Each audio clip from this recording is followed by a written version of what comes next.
right, 5 minutes after 9 o'clock. Nice looking day out there. Our next guest has something in common with me, Robin. Oh, okay. According to her bio, she is a voracious observer of human nature. I think I observe human nature, too. I don't know if we come to the same conclusions, but she has written a book called Eden, and in this book, she has created a whole world, which is kind of suitable to call it Eden, isn't it? Mm-hmm. Using a little biblical metaphor there. Jeanne McWilliams Blasberg is on the phone. She wrote case studies and business articles on finance and retail. She's an historian, and her book is a big hit. I've got the cover of the book on the streaming podcast that we're doing right now. If you're listening to it live or on the recorded version, either way, that's what you're looking at. Jeanne McWilliams Blasberg, good morning. Thank you for being on the show. Oh, thanks for having me, Larry. Where are you? Where are you calling from? I'm in Boston, Massachusetts, where it's a little cold and rainy today. You have created a whole world in your book. It's almost like you are God. You're God to these people, right? Yeah, I guess you could say I created that. But Eden is all about creation. Yeah, but I mean, all the things that make you, if there was a perfect place and we called it Eden, well, it probably would end up imperfect, just as Eden did in the Bible and in the book. I mean, there's so many things. When a man.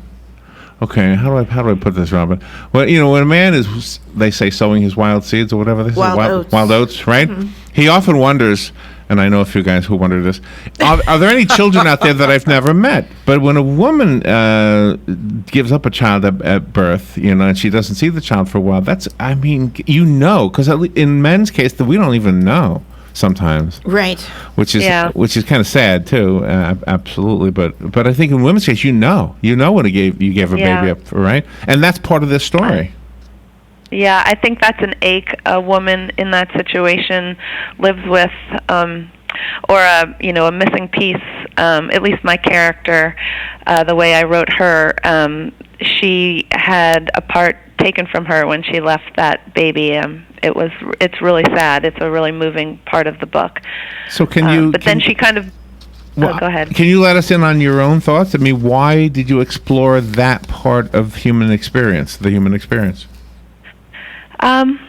I've always been fascinated with the different options women have had over the course of, the last 100 years, and how quickly women's rights have evolved and changed, so that within one family, there can be this vast range of experience. And what I wanted to set up in this book was kind of a comparison of different generations' experiences. And so in each of these 4 generations, you meet a woman who had an unplanned pregnancy and had different options.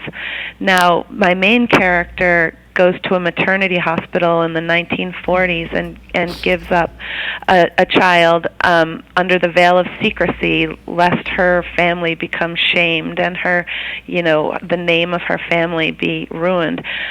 So that was the way she was directed to go. Mm-hmm.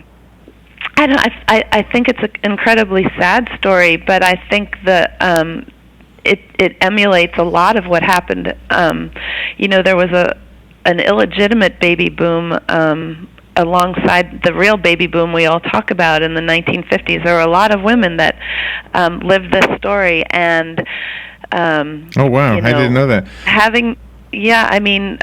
Kansas City was the cradle of America. So many babies were born and adopted from Kansas City. Wow, I didn't know. Maternity hospitals. At one point, there were maybe 15 to 20 of these hospitals where girls would go from all over the country. So that was a fascinating thing I learned about that I wanted to include in a book. And were you able to get into the head of both the mother and the daughter? I tried. I mean, obviously, this isn't something that happened to me, but as a writer, it's something that I tried to accomplish. I do know several people who have been adopted who've looked for their birth parents, so that kind of one-on-one conversation and research was easy to do. I also know people who've been in the situation where they've given up children for adoption. So it's the years of conversations and relationships that were able to inform my writing of these characters. But it is one of the sadder things that I've written about and tried to get into those shoes. And you also have a family monarchy that is being dealt with now. I mean, they have come to the realization that because of things that have happened, the finances are gone, and they need to think about their future and possibly give up the whole estate. Yeah. So the book has a lot of themes about cycles, and there's kind of this cycle of wealth.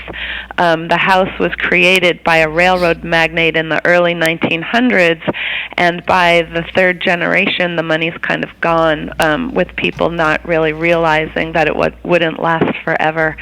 So there's that cycle of a family's wealth.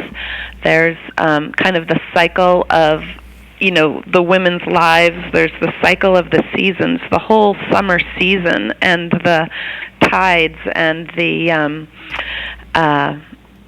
events in nature, storms. They all kind of come through and whip up a lot of tension for this family. The book is on Amazon. You've got an amazing 5-star review from like 62 reviewers. You're doing really wonderfully. When did the book come out? The book came out on May 2nd, so it's been out about a month. It's been really a very exciting month of getting the book into people's hands and talking about it. I think it resonates a lot with folks who have big families that might come together on vacations or in summer homes, or it also resonates with people who've been through, have been touched by adoption, people who like to read a little bit about historical fiction. I've got strong female characters. Yeah, that part I like too. And the thing I started with, which I kind of had fun with, but it is absolutely an important part of this, is the part of your bio that says you're an observer of human nature. And I think reading this book gives anybody who likes watching or learning about people and real stuff. It's one of the reasons why I'm more interested in books and movies that have to do with relationships and dialogue. I'm not that much into spaceships blowing up and and people tumbling around and things like that. But a relationship story is always what I'm drawn to the most. And I don't think I'm that unusual. I think that the media makes it seem like men only like shoot 'em up movies, but I don't think it's true. Yeah, I think the book has really resonated with men as well. I know my father really liked reading the book. Of course, he's my father, but he was surprised that I was categorizing the book as women's fiction. And the men in the book are really affected by the societal norms of their day as well, kind of doing what's prescribed by society and kind of the times, and have just as much drama in their lives as the women. And these children that are born, the fathers are extremely affected as well. But I agree, I am also drawn to tales with a lot of emotion, with kind of dialogue, both said and then what's left unsaid. And those are the types of books I really enjoy reading as well, and therefore the type of book I attempted to write. The self-observances too that the characters have, the comments they make about themselves that are they're funny. They're funny because they're true. I mean, you are maybe not in every case, but in many cases you say, "Gosh, I've thought that about myself," or maybe my wife has thought about that about herself. So it's just the kind of thing that it's ringing true. And I think that's what a lot of readers like, is a book that rings true. It's a really well done book. It's classic. I don't know how many books have you written. Is this your first?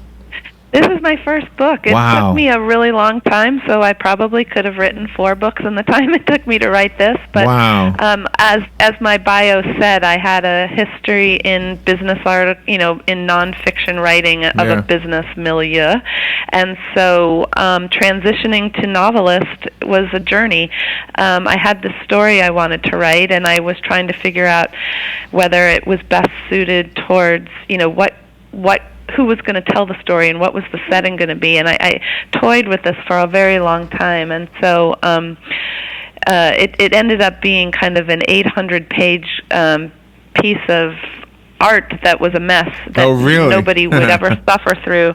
But with a lot of great editorial advice, I was able to whinny it down to a very readable, I think, digestible book. And I've been really amazed. So many readers have gotten in touch with me that they've read it in 2 days or 3 days, or they couldn't put it down, and that it's being described as a page-turner is an unexpected joy as well. I'm glad that there actually is some suspense to the story as well, because my focus in the beginning was really on these characters and kind of the emotional stuff they were going through. Well, I'm not surprised actually by those comments that you're telling us about. I think it's kind of like Thanksgiving dinner. You know how you work all week on the Thanksgiving dinner and everybody eats it in 1 hour.